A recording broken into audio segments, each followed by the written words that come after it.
Documento 12. El universo de los universos. La inmensidad de la vasta creación del Padre Universal está totalmente más allá del entendimiento de la imaginación finita. La enormidad del universo maestro asombra incluso la noción de los seres de mi orden. Pero es posible enseñar mucho a la mente mortal sobre el plan y la disposición de los universos. Podéis conocer algo de su organización física y de su maravillosa administración. Podéis aprender mucho acerca de los diversos grupos de seres inteligentes que habitan los 7 superuniversos del tiempo y el universo central de la eternidad. En principio, es decir, en potencial eterno, concebimos la creación material como infinita porque el Padre Universal es realmente infinito, pero según estudiamos y observamos la totalidad de la creación material, sabemos que en todo momento específico en el tiempo es limitada, aunque para vuestras mentes finitas es comparativamente ilimitada, virtualmente sin fronteras. Estamos convencidos, por el estudio de las leyes físicas y la observación de los dominios estelares, que el Creador infinito no se ha manifestado aún en la finalidad de la expresión cósmica, que gran parte del potencial cósmico del infinito sigue siendo autocontenido y no revelado. El universo maestro puede parecer casi infinito a los ojos de los seres creados, pero dista de estar terminado. Aún existen límites físicos a la creación material, y la revelación experiencial del eterno propósito sigue su curso. 1. Los niveles espaciales del universo maestro.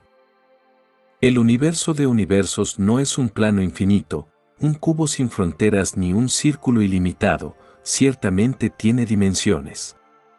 Las leyes de la organización y la administración físicas prueban concluyentemente que el entero vasto agregado de fuerza, energía y materia funciona en último término como una unidad espacial, como un todo organizado y coordinado. La conducta observable de la creación material constituye prueba de un universo físico claramente delimitado. La prueba final de un universo tanto circular como delimitado está en el hecho, bien conocido por nosotros, de que todas las formas de energía básica giran siempre alrededor de la senda curva de los niveles espaciales del universo maestro, obedeciendo a la atracción incesante y absoluta de la gravedad del paraíso. Los sucesivos niveles espaciales del universo maestro constituyen las divisiones principales del espacio ocupado, creación total, organizada y parcialmente habitada, o aún para ser organizada y habitada. Concebimos que, si el universo maestro no fuera una serie de niveles espaciales elípticos de reducida resistencia al movimiento, alternándose con zonas de relativo reposo, algunas de las energías cósmicas serían despedidas observablemente en una línea de tiro infinita, en línea recta hacia un espacio sin senderos, pero no observamos jamás dicha conducta de la fuerza, la energía o la materia. Estas siempre rotan, siempre giran por las rutas de los grandes circuitos espaciales. Partiendo del paraíso a través de la extensión horizontal del espacio ocupado, el universo maestro existe en 6 elipses concéntricas. Los niveles espaciales que rodean la isla central son: 1. El universo central, Abona. 2. Los 7 superuniversos. 3. El primer nivel del espacio exterior. 4. El segundo nivel del espacio exterior.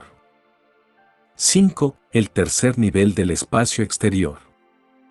6. El cuarto o el más extremo nivel del espacio.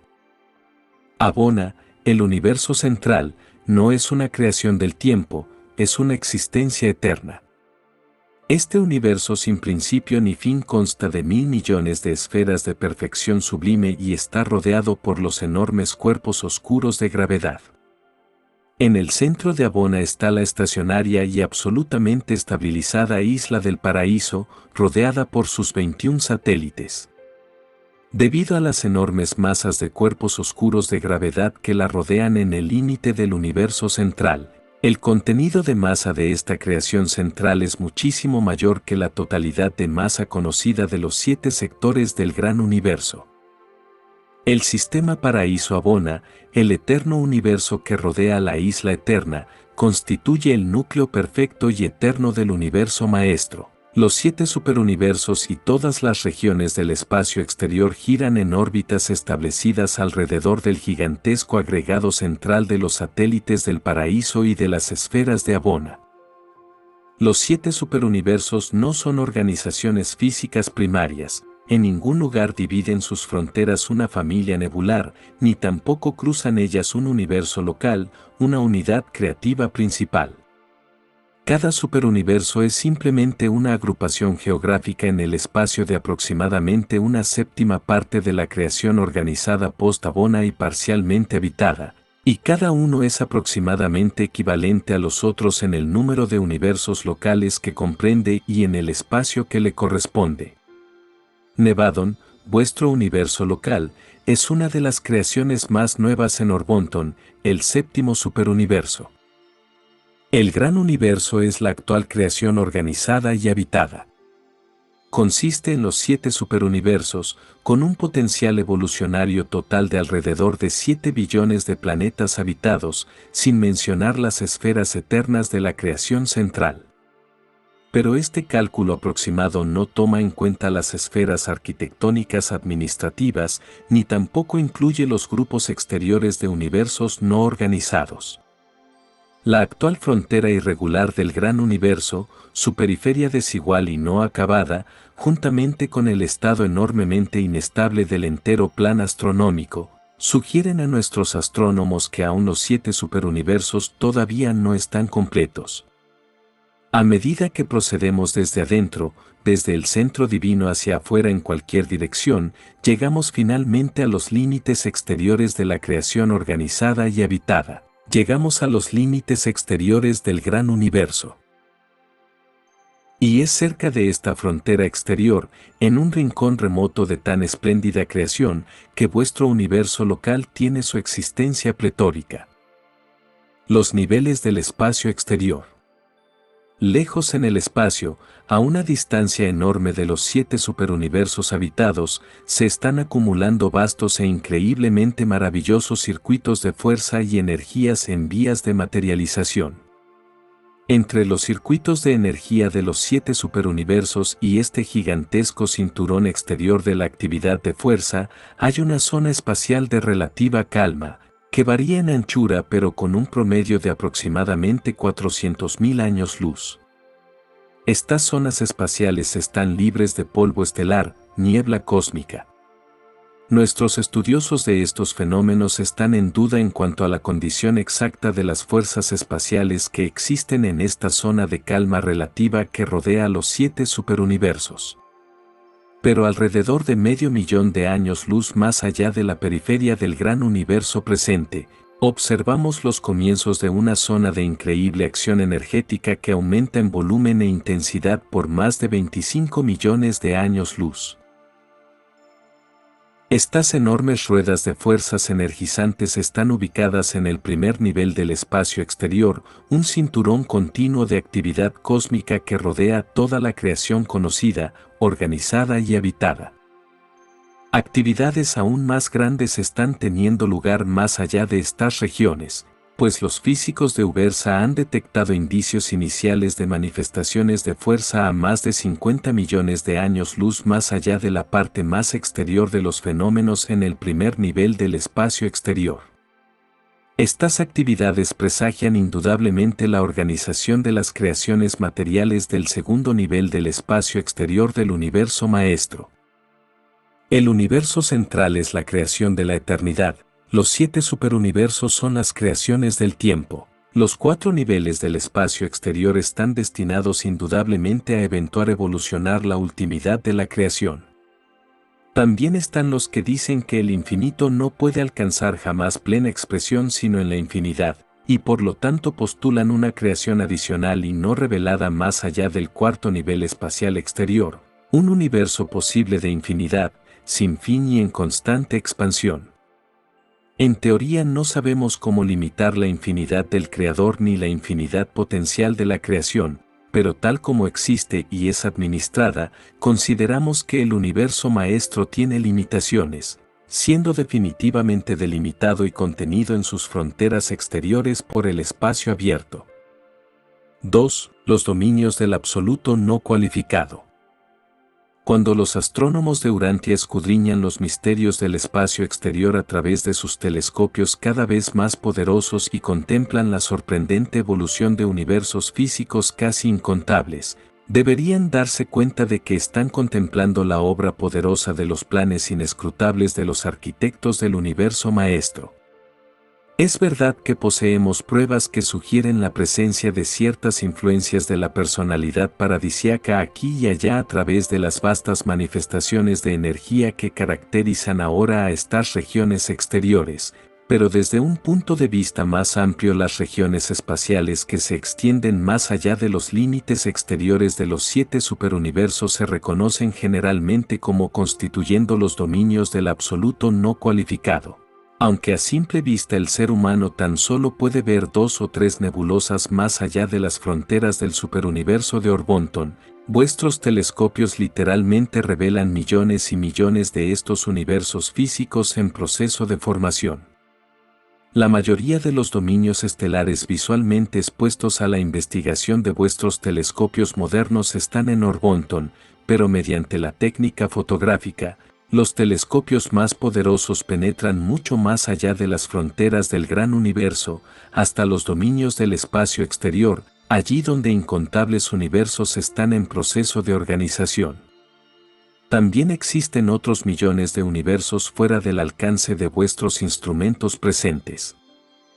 En un futuro no lejano, los nuevos telescopios revelarán a la mirada sorprendida de los astrónomos urantianos no menos de 375 millones de nuevas galaxias en los tramos remotos del espacio exterior.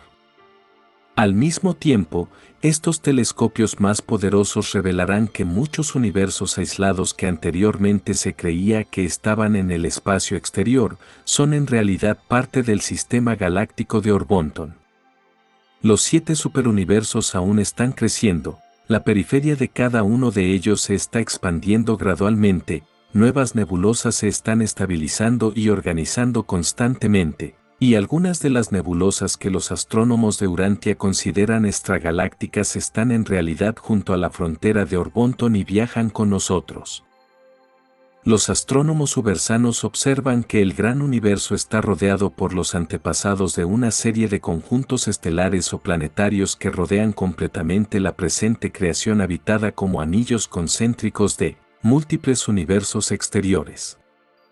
Los físicos de Ubersa calculan que la energía y la materia de estas regiones exteriores no cartografiadas equivalen ya a muchas veces la totalidad de la masa material y la carga de energía de los 7 superuniversos.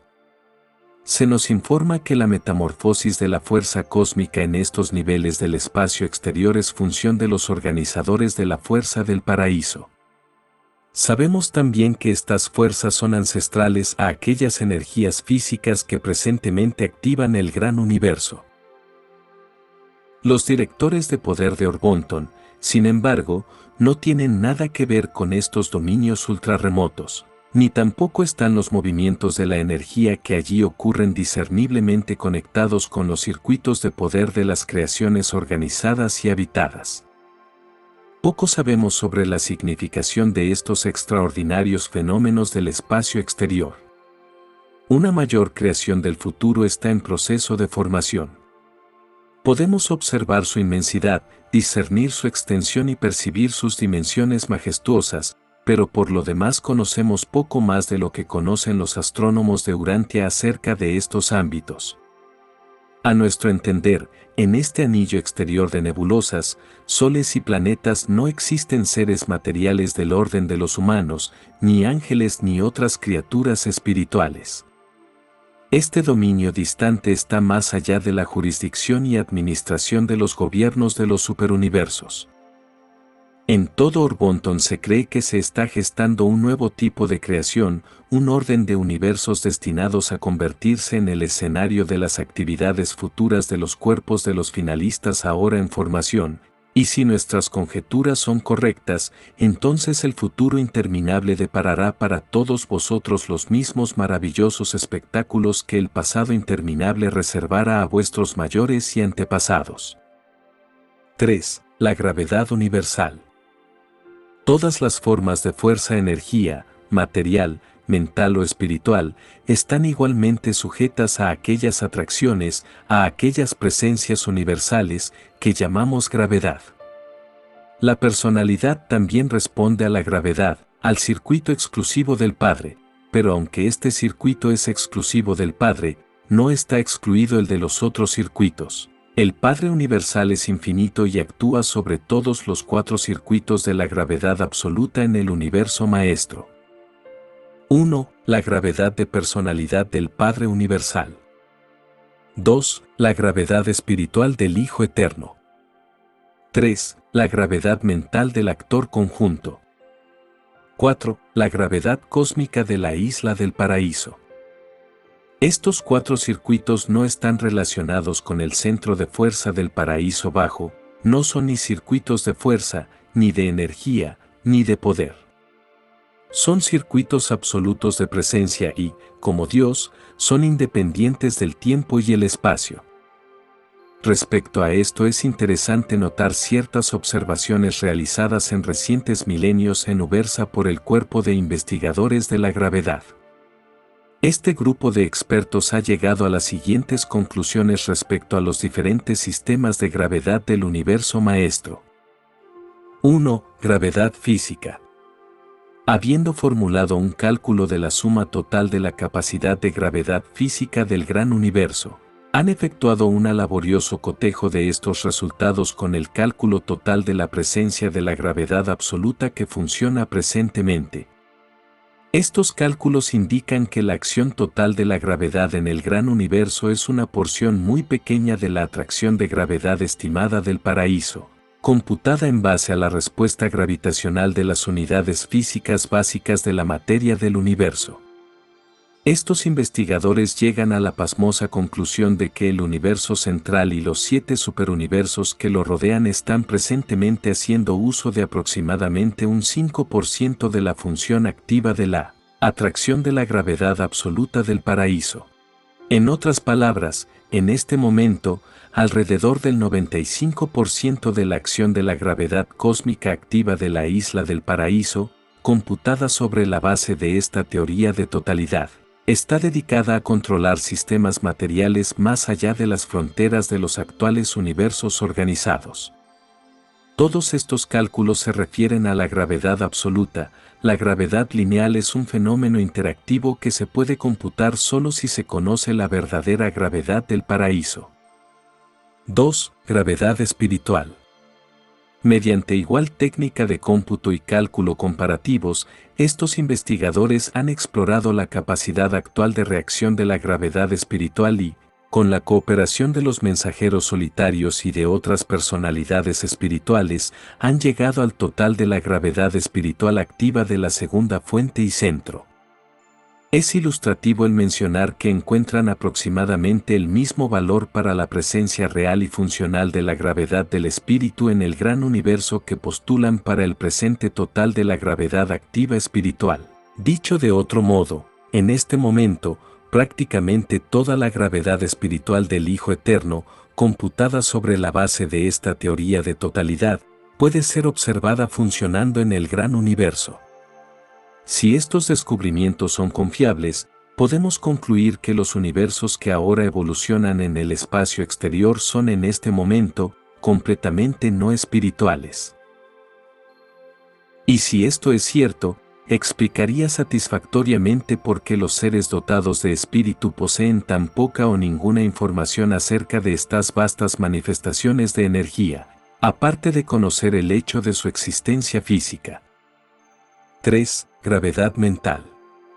Basándose en los mismos principios de computación comparativa, estos expertos han acometido el problema de la presencia y reacción de la gravedad mental.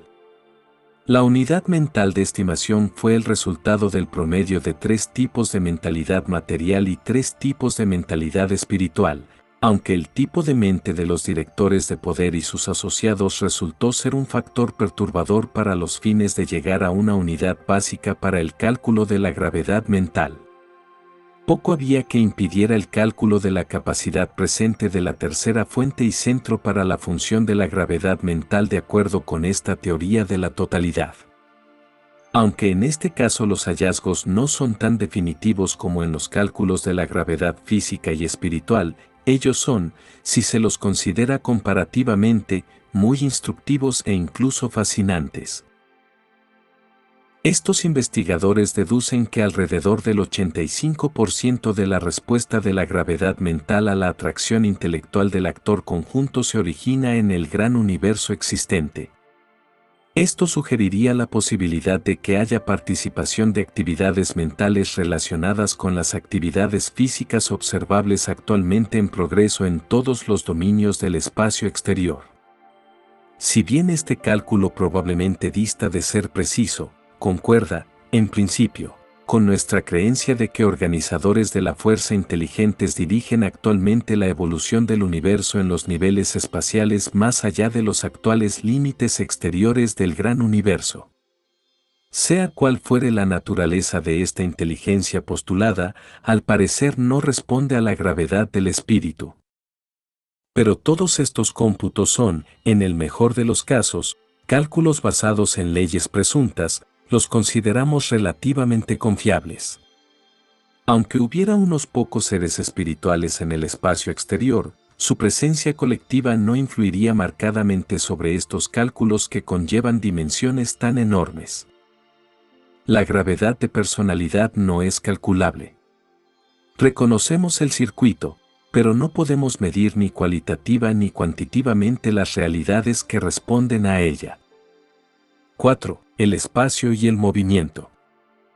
Todas las unidades de la energía cósmica están en revolución primaria, mientras giran alrededor de la órbita universal, ocupadas en ejecutar su misión.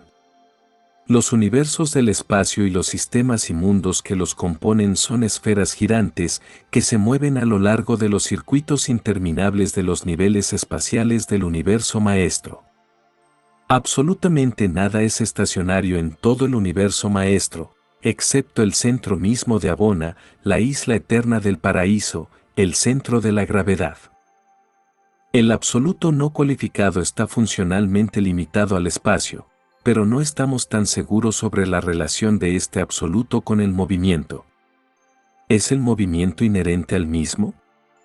No lo sabemos. Sabemos que el movimiento no es inherente al espacio, incluso los movimientos del espacio no son innatos. Pero no estamos tan seguros acerca de la relación del no cualificado con el movimiento. ¿Quién o qué es realmente responsable de las gigantescas actividades de transmutaciones de fuerza-energía presentemente en progreso más allá de los límites de los 7 superuniversos presentes? Respecto al origen del movimiento tenemos las siguientes opiniones.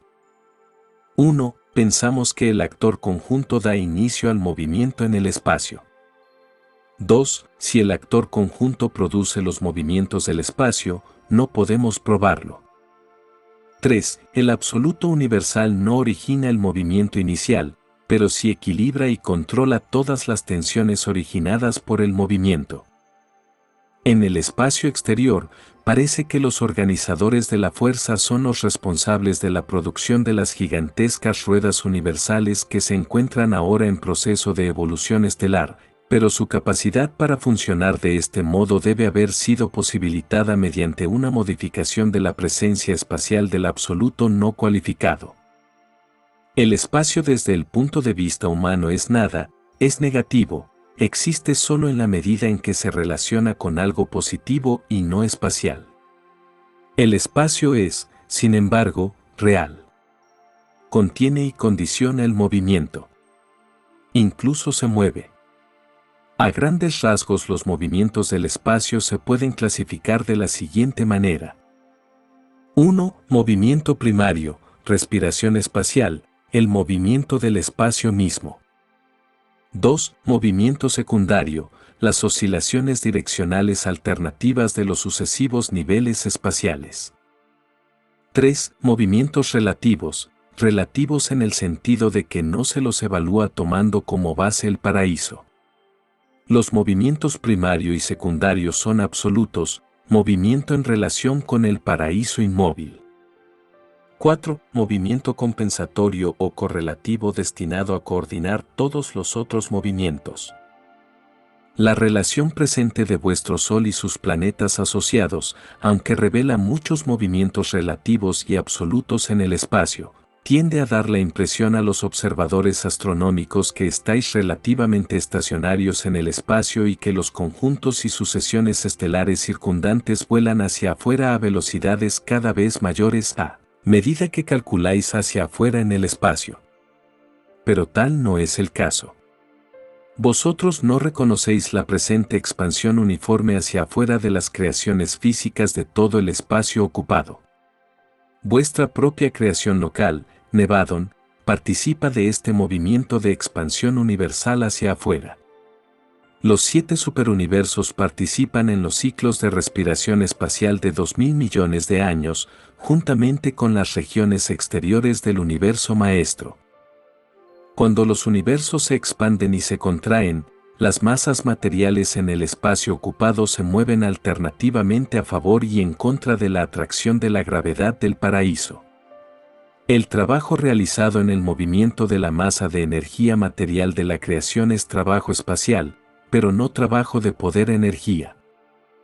Aunque vuestros estimados espectroscópicos de las velocidades astronómicas son bastante confiables cuando se aplican a los dominios estelares pertenecientes a vuestro superuniverso y a sus superuniversos asociados, tales cómputos con referencia a los dominios del espacio exterior carecen completamente de crédito. Las líneas espectrales se desplazan de lo normal hacia el violeta por una estrella que se aproxima. Asimismo, esas líneas son desplazadas hacia el rojo por una estrella que se aleja.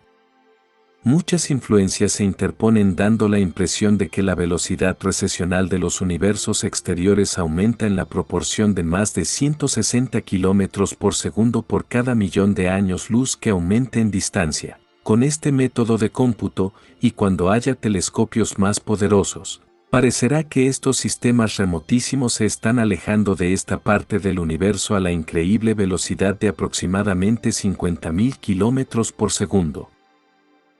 Pero esta aparente velocidad de recesión no es real, resulta de numerosos factores de error que incluyen los ángulos de observación y otras distorsiones espaciotemporales. Pero la más grande de las distorsiones surge porque los vastos universos del espacio exterior en los reinos próximos a los dominios de los 7 superuniversos parecen estar girando en dirección opuesta a la del gran universo. Es decir, estas miríadas de nebulosas y sus soles y esferas acompañantes están presentemente girando en el sentido de las manecillas del reloj alrededor de la creación central.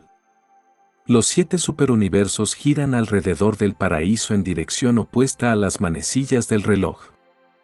Parece que el segundo universo exterior de galaxias, al igual que los 7 superuniversos, gira en dirección contraria a las manecillas del reloj alrededor del paraíso. Y los observadores astronómicos de Ubersa piensan que detectan pruebas de movimientos revolutivos en un tercer cinturón exterior de remotísimo espacio que está comenzando a mostrar tendencias direccionales en el sentido de las manecillas del reloj. Es probable que estas direcciones alternadas de las sucesivas procesiones espaciales de los universos tengan algo que ver con la técnica de la gravedad interior del universo maestro del absoluto universal, que consiste en una coordinación de las fuerzas y una compensación de las tensiones espaciales. El movimiento, así como el espacio, es un complemento o equilibrante de la gravedad. 5. El espacio y el tiempo. Al igual que el espacio, el tiempo es una dádiva del paraíso, pero no en el mismo sentido, sino tan solo indirectamente. El tiempo se produce por virtud del movimiento y porque la mente está intrínsecamente consciente de lo secuencial. Desde un punto de vista práctico, el movimiento es esencial al tiempo, pero no existe una unidad de tiempo universal basada en el movimiento, excepto que el día estándar del paraíso Abona se considera arbitrariamente universal. La totalidad de la respiración espacial destruye su valor local como fuente del tiempo. El espacio no es infinito, aunque se origina en el paraíso, ni absoluto, porque está penetrado por el absoluto no cualificado. No conocemos los límites absolutos del espacio, pero sí sabemos que el absoluto del tiempo es la eternidad.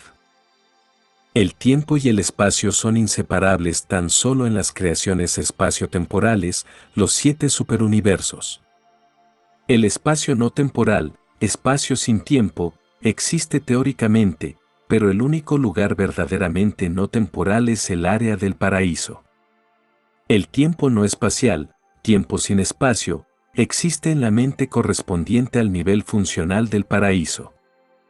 Las zonas intermedias del espacio relativamente inmóviles que lindan con el paraíso y separan el espacio ocupado del no ocupado son las zonas de transición del tiempo a la eternidad. De aquí la necesidad de que los peregrinos al paraíso estén inconscientes durante este tránsito cuando éste culmina con la ciudadanía del paraíso. Los visitantes conscientes del tiempo pueden ir al paraíso sin ser adormecidos para este cruce, pero seguirán siendo criaturas del tiempo. Las relaciones con el tiempo no existen sin movimiento en el espacio, pero sí existe la conciencia del tiempo. El concepto de lo secuencial puede llevar a la conciencia el concepto del tiempo aún en ausencia de movimiento. La mente del hombre está menos sujeta al tiempo que al espacio, debido a la naturaleza intrínseca de la mente. Aún durante los tiempos de la vida terrestre en la carne, a pesar de que la mente del hombre está rígidamente sujeta al espacio, la imaginación humana creadora está comparativamente libre del tiempo. Pero el tiempo mismo no es, genéticamente, una cualidad de la mente. Existen 3 niveles diferentes de conocimiento del tiempo. 1. Tiempo percibido por la mente, conciencia de secuencia, movimiento y sentido de duración. 2. Tiempo percibido por el espíritu, discernimiento del movimiento hacia Dios y conciencia del movimiento de ascensión hacia niveles de divinidad en aumento. 3. La personalidad crea un singular sentido del tiempo mediante el discernimiento de la realidad, más una conciencia de presencia y la noción de duración. Los no espirituales animales solo conocen el pasado y viven en el presente. El hombre habitado por el espíritu tiene poderes de previsión, discernimiento, puede visualizar el futuro. Solo las actitudes progresistas y que miran hacia adelante son personalmente reales. La ética estática y la moral tradicional son tan solo levemente superanimales. Tampoco es el estoicismo un grado elevado de autorrealización. La ética y la moral se hacen verdaderamente humanas cuando son dinámicas y progresistas, llenas de vida de la realidad universal. La personalidad humana no es meramente un fenómeno colateral de los acontecimientos del tiempo y el espacio. La personalidad humana también puede actuar como causa cósmica de tales acontecimientos. 6. El Super Control Universal. El universo no es estático. La estabilidad no es el resultado de la inercia sino más bien el producto de energías equilibradas, de mentes en cooperación, de morontias coordinadas, de supercontrol espiritual y de unificación de la personalidad. La estabilidad es totalmente y siempre proporcional a la divinidad.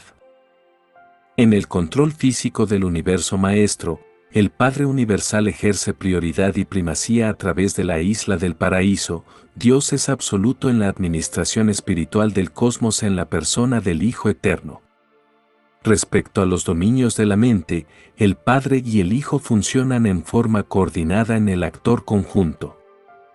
La tercera fuente y centro ayuda al mantenimiento del equilibrio y la coordinación de las energías y organizaciones físicas y espirituales combinadas mediante la absolutez de su control de la mente cósmica y el ejercicio de sus complementos inherentes y universales de gravedad física y espiritual.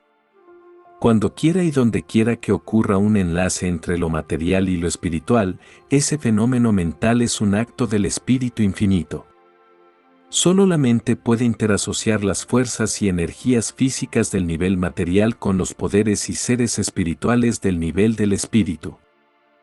En toda vuestra contemplación de los fenómenos universales, asegúraos de tomar en consideración la interrelación de las energías físicas, intelectuales y espirituales, y tened en cuenta los fenómenos inesperados correspondientes a su unificación por la personalidad y los fenómenos imprevisibles resultantes de las acciones y reacciones de la deidad experiencial y de los absolutos. El universo es altamente pronosticable solo en el sentido cuantitativo o de medición de la gravedad, ni siquiera las fuerzas físicas fundamentales responden a la gravedad lineal, ni tampoco lo hacen los más elevados significados mentales ni los verdaderos valores espirituales de las realidades universales últimas. Cualitativamente, el universo no es altamente pronosticable en lo que respecta a nuevas asociaciones de fuerzas, sean estas físicas, mentales o espirituales, aunque muchas de tales combinaciones de energías o fuerzas se hacen parcialmente previsibles cuando se las somete a una observación crítica. Cuando la materia, la mente y el espíritu se unifican por medio de la personalidad de la criatura, no podemos predecir plenamente las decisiones de un ser con tanto libre albedrío.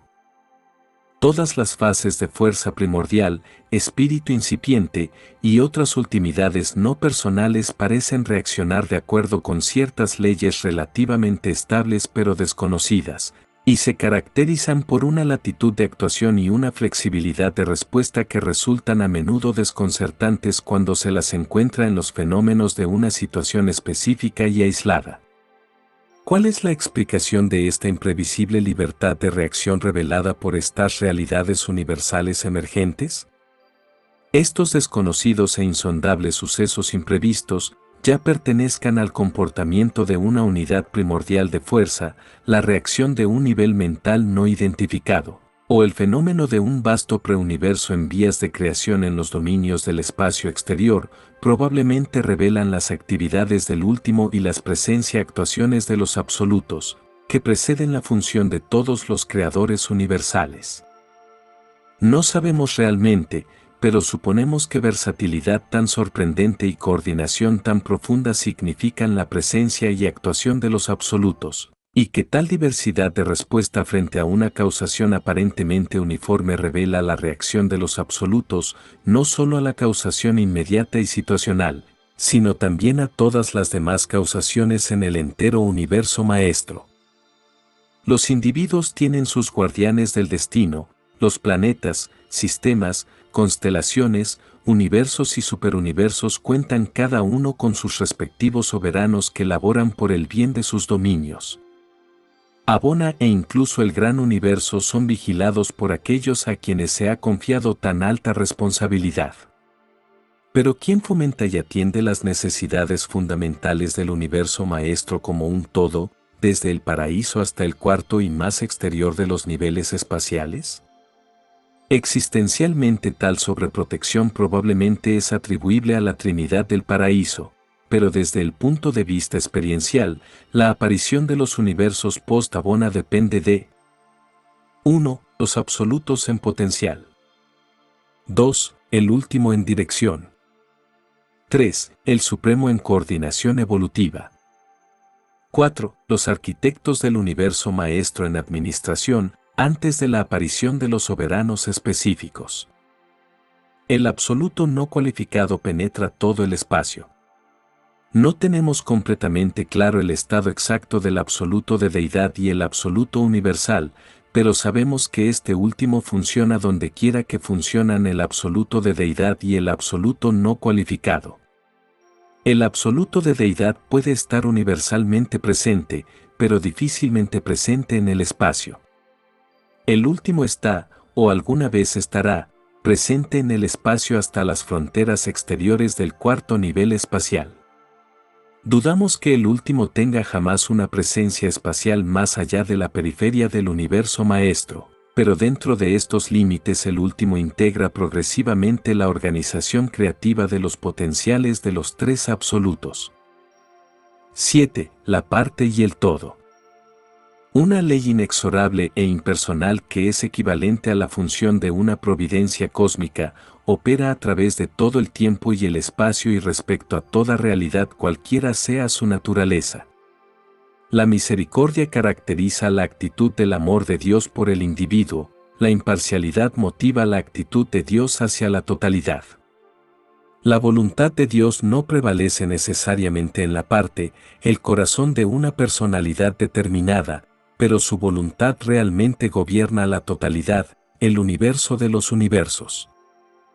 En todas sus transacciones con todos sus seres es cierto que las leyes de Dios no son intrínsecamente arbitrarias. Para ti, con tu visión limitada y tu punto de vista finito, las acciones de Dios a menudo han de parecer arbitrarias y dictatoriales. Las leyes de Dios son meramente las costumbres de Dios, su modo de hacer repetidamente las cosas, y Él siempre hace todas las cosas bien.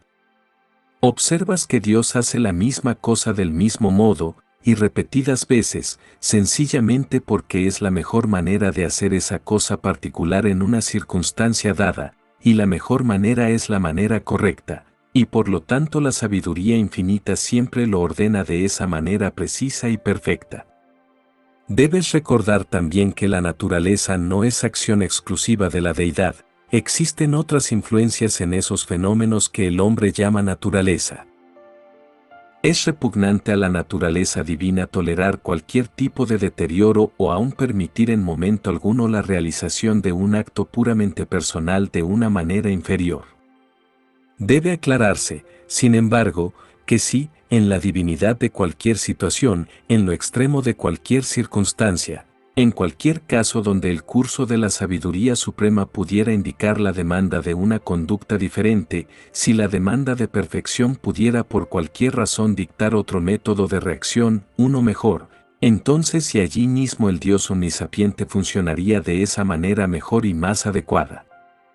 Eso sería la expresión de una ley superior, no la revocación de una ley inferior. Dios no es esclavo de sus hábitos, de la cronicidad de la repetición de sus propias acciones voluntarias. No hay conflicto entre las leyes del infinito, todas ellas son perfecciones de naturaleza infalible, todas son actos incuestionables expresivos de decisiones sin defectos. La ley es la reacción inmutable de una mente infinita, perfecta y divina. Las acciones de Dios son todas volitivas no obstante esta aparente uniformidad. En Dios, no hay variabilidad ni sombra de cambio. Pero todo esto que puede decirse verdaderamente del Padre Universal no puede decirse con igual certeza de todas sus inteligencias subordinadas o de sus criaturas evolutivas. Porque Dios es inmutable, por tanto podéis vosotros confiar, en todas las circunstancias ordinarias, que hará lo mismo, de la misma manera idéntica y ordinaria. Dios es la garantía de la estabilidad para todas las cosas y seres creados. Él es Dios, por lo tanto no cambia. Toda esta inmutabilidad de conducta y uniformidad de acción es personal, consciente y altamente volitiva, porque el gran Dios no es el esclavo indefenso de su propia perfección e infinidad. Dios no es una fuerza ciega y automática, no es un poder sujeto a una ley esclavizante. Dios no es ni una ecuación matemática ni una fórmula química. Es una personalidad libre y primordial. Es el Padre Universal, un ser sobrecargado de personalidad y la fuente universal de toda personalidad de las criaturas.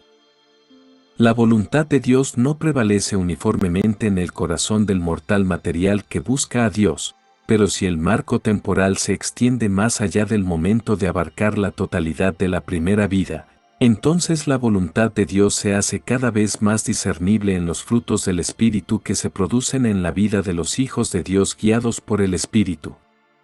Y si la vida humana se amplía ulteriormente para incluir la experiencia morontial, se observa que la voluntad divina resplandece con fulgor cada vez mayor en los actos espiritualizados de esas criaturas del tiempo que han comenzado a gozar las delicias divinas de experimentar la relación de la personalidad del hombre con la personalidad del Padre Universal.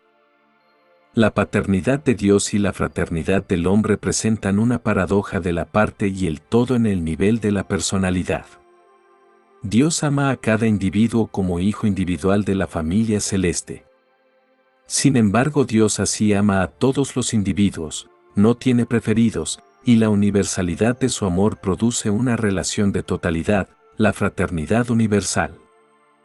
El amor del Padre individualiza absolutamente cada personalidad como un hijo único del Padre universal, un hijo sin duplicado en el infinito, una criatura volitiva irreemplazable en toda la eternidad. El amor del Padre glorifica a cada hijo de Dios, iluminando a cada miembro de la familia celestial, perfilando agudamente la naturaleza única de cada ser personal frente a los niveles impersonales que se hallan fuera del círculo fraterno del Padre de todos. El amor de Dios retrata vivamente el valor trascendente de cada criatura volitiva, inequívocamente revela el altísimo valor que el Padre Universal ha colocado sobre todos y cada uno de sus hijos, desde la más elevada personalidad creadora de estado paradisiaco hasta la personalidad más inferior de dignidad volitiva entre las tribus de los hombres salvajes en los albores de las especies humanas, en algún mundo evolutivo del tiempo y el espacio. El amor mismo de Dios por el individuo crea la familia divina de todos los individuos, la fraternidad universal de los hijos del libre albedrío del Padre del Paraíso. Y esta fraternidad, siendo universal, es una relación de totalidad.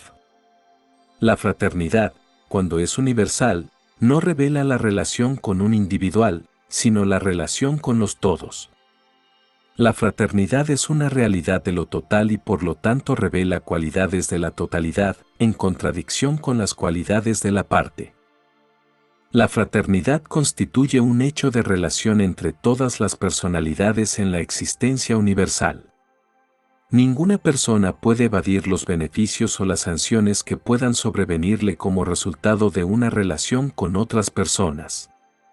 La parte se beneficia o sufre en relación con el todo. El buen esfuerzo de cada hombre beneficia a todos los hombres, el error o el mal de cada hombre aumenta las tribulaciones de todos los hombres. Según se mueve la parte, así se mueve el todo. Según es el progreso de la totalidad, así el progreso de la parte. Las velocidades relativas de la parte y el todo determinan si la parte se atrasa por la inercia del todo o se adelanta por el impulso de la fraternidad cósmica. Es un misterio que Dios sea un ser altamente personal y autoconsciente con un centro de gobierno residencial y, al mismo tiempo, esté presente personalmente en un universo tan vasto y en contacto personal con un número de seres casi infinito. Que tal fenómeno sea un misterio que rebasa la comprensión humana no debe disminuir en lo más mínimo vuestra fe. No dejéis que la magnitud de la infinitud, la inmensidad de la eternidad y la grandeza y gloria del carácter incomparable de Dios os sobrecojan, os hagan vacilar u os desalienten, porque el Padre no está muy lejos de ninguno de vosotros, habita dentro de vosotros, y en él todos nosotros literalmente nos movemos, realmente vivimos, y verdaderamente tenemos nuestro ser. Aunque el Padre del Paraíso funciona a través de sus creadores divinos y sus hijos criaturas, disfruta también del contacto interior más íntimo con vosotros, un contacto tan sublime, tan altamente personal, que aún está más allá de mi comprensión, esa misteriosa comunión del fragmento del Padre con el alma humana y con la mente mortal en la cual mora realmente. Si sabéis lo que hacéis con estos dones de Dios, por ello mismo sabéis que el Padre está en estrecha relación, no solo con sus asociados divinos, sino también con sus hijos mortales evolutivos del tiempo. El Padre ciertamente mora en el paraíso, pero su divina presencia también mora en la mente de los hombres. Aunque sea derramado el espíritu de un hijo sobre toda carne, aunque un hijo morara cierta vez entre vosotros en semejanza de carne mortal, aunque los serafines personalmente os guarden y guíen, ¿cómo puede ninguno de estos seres divinos de los centros segundo y tercero esperar jamás acercarse tanto a vosotros o comprenderos tan plenamente como el Padre, quien ha dado una parte de sí mismo para que esté en vosotros, para que sea vuestro ser verdadero, divino e incluso eterno? 8. La materia, la mente y el espíritu. Dios es espíritu, pero no lo es el paraíso. El universo material es siempre la arena en donde tienen lugar todas las actividades espirituales. Los seres espirituales y los ascendentes espirituales viven y trabajan en las esferas físicas de la realidad material. El otorgamiento de la fuerza cósmica, el dominio de la gravedad cósmica, es la función de la isla del paraíso. Toda la fuerza energía original procede del paraíso, y la materia para la formación de incalculables universos circula ahora por todo el universo maestro en la forma de una presencia de supergravedad que constituye la carga de fuerza del espacio ocupado. Cualesquiera que sean las transformaciones de la fuerza en los universos remotos, habiendo salido del paraíso, viaja sujeta a la infinita, eterna e infalible atracción de la isla eterna, girando por siempre, obediente e inherentemente, alrededor de las sendas espaciales eternas de los universos. La energía física es la única realidad que es fiel y constante en su obediencia a la ley universal. Solo en los reinos de evolución de la criatura ha habido desviaciones de las sendas divinas y de los planes originales. El poder y la energía son las pruebas universales de la estabilidad, la constancia y la eternidad de la isla central del paraíso. El otorgamiento del espíritu y la espiritualización de las personalidades, el dominio de la gravedad espiritual, es el ámbito del Hijo Eterno. Y esta gravedad espiritual del Hijo, que constantemente atrae todas las realidades espirituales hacia Él, es tan real y absoluta como la atracción material todopoderosa de la isla del paraíso. Pero el hombre de mente material está naturalmente mucho más familiarizado con las manifestaciones materiales de naturaleza física que con las poderosas operaciones igualmente reales de naturaleza espiritual que tan solo se disciernen mediante el discernimiento espiritual del alma. A medida que la mente de cualquier personalidad del universo se hace más espiritual, más semejante a Dios, responde menos a la gravedad material. La realidad, medida por la respuesta a la gravedad física, es la antítesis de la realidad determinada por la calidad del contenido espiritual. La acción física gravitacional es un determinador cuantitativo de la energía no espiritual. La acción espíritu gravitacional es la medida cualitativa de la energía viviente de la divinidad. Lo que el paraíso es para la creación física y lo que el Hijo Eterno es para el universo espiritual, el actor conjunto es para los ámbitos de la mente, el universo inteligente de seres y personalidades materiales, morontiales y espirituales. El actor conjunto reacciona tanto a las realidades materiales como a las espirituales y por lo tanto, de manera inherente, se convierte en el ministro universal de todos los seres inteligentes, los seres que pueden representar una unión de las fases materiales y espirituales de la creación. La dotación de la inteligencia, el ministerio a lo material y lo espiritual en el fenómeno de la mente, es el dominio exclusivo del actor conjunto, quien así se vuelve el socio de la mente espiritual, la esencia de la mente morontial y la sustancia de la mente material de las criaturas evolutivas del tiempo. La mente es la técnica por medio de la cual las realidades espirituales se hacen experienciales para las criaturas con personalidad. Y en último análisis, las posibilidades unificadoras incluso de la mente humana, la capacidad de coordinar cosas, ideas y valores, es supermaterial. Aunque difícilmente sea posible para la mente mortal comprender los 7 niveles de la realidad cósmica relativa, el intelecto humano debería poder entender gran parte del significado de 3 niveles funcionales de la realidad finita. 1. Materia. Energía organizada que está sujeta a la gravedad lineal excepto en cuanto es modificada por el movimiento y condicionada por la mente. 2. Mente. Conciencia organizada que no está totalmente sujeta a la gravedad material y que se llega a ser verdaderamente liberada cuando es modificada por el espíritu. 3. Espíritu. La realidad personal más alta.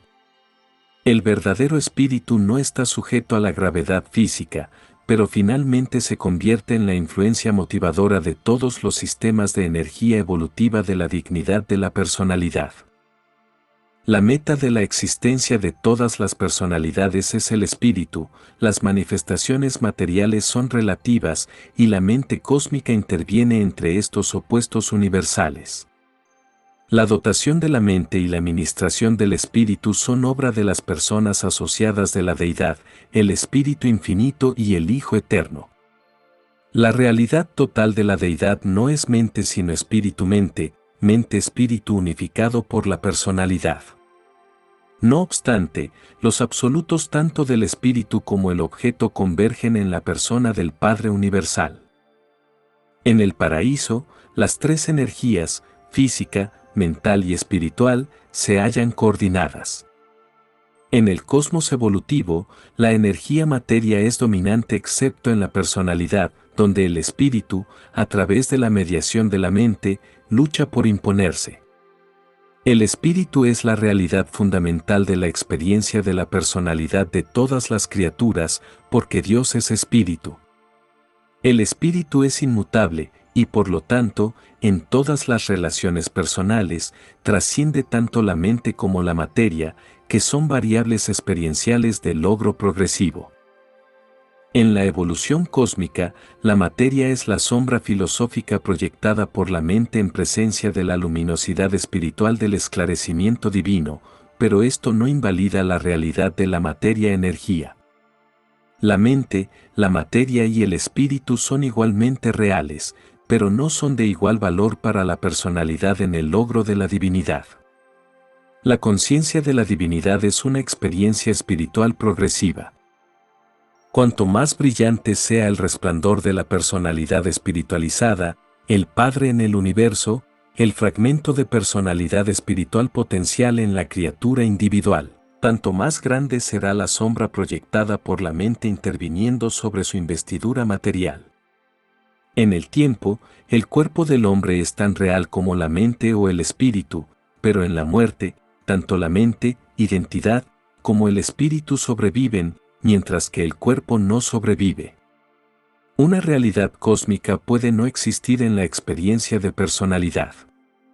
Y así, vuestra figura retórica griega, lo material como sombra de la substancia espiritual más real, tiene un significado filosófico. 9. Las realidades personales.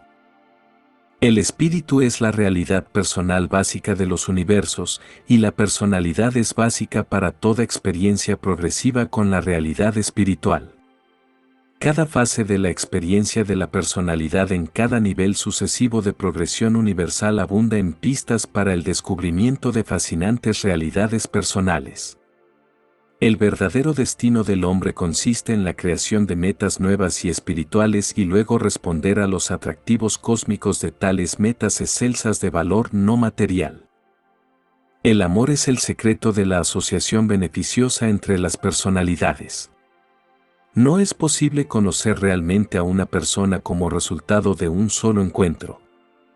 No es posible conocer apreciativamente la música a través de la deducción matemática, aunque la música sea una forma de ritmo matemático. El número asignado a un abonado al sistema de teléfonos no identifica de ninguna manera la personalidad de ese abonado ni significa nada respecto de su carácter. La matemática, ciencia material, es indispensable para la discusión inteligente de los aspectos materiales del universo. Pero tal conocimiento no es necesariamente parte de la comprensión más elevada de la verdad ni de la apreciación personal de las realidades espirituales. No solo en los ámbitos de la vida, sino también en el mundo de la energía física, la suma de dos o más cosas es muy a menudo algo más que o diferente de las consecuencias previsibles de la adición de tales uniones. La entera ciencia de las matemáticas, el completo dominio de la filosofía, lo más elevado de la física o la química, no pueden predecir ni conocer que la unión de dos átomos gaseosos de hidrógeno con un átomo gaseoso de oxígeno daría lugar a una sustancia nueva y cualitativamente superaditiva, el agua líquida. El conocimiento comprensivo de este fenómeno singular físico-químico debería por sí solo haber prevenido el desarrollo de la filosofía materialista y de la cosmología mecanicista. El análisis técnico no revela lo que una persona o una cosa puedan hacer. Por ejemplo, el agua se usa eficazmente para extinguir el fuego. Que el agua apaga el fuego es un hecho de la experiencia cotidiana, pero tal propiedad no se dedujo jamás del análisis del agua. El análisis determina que el agua está compuesta de hidrógeno y oxígeno. Un estudio ulterior de estos elementos revelaría que el oxígeno es el verdadero sostén de la combustión y que el hidrógeno mismo arde libremente. Vuestra religión se está tornando real, porque está brotando de la esclavitud del temor y de la servidumbre de la superstición. Vuestra filosofía lucha por emanciparse del dogma y de la tradición.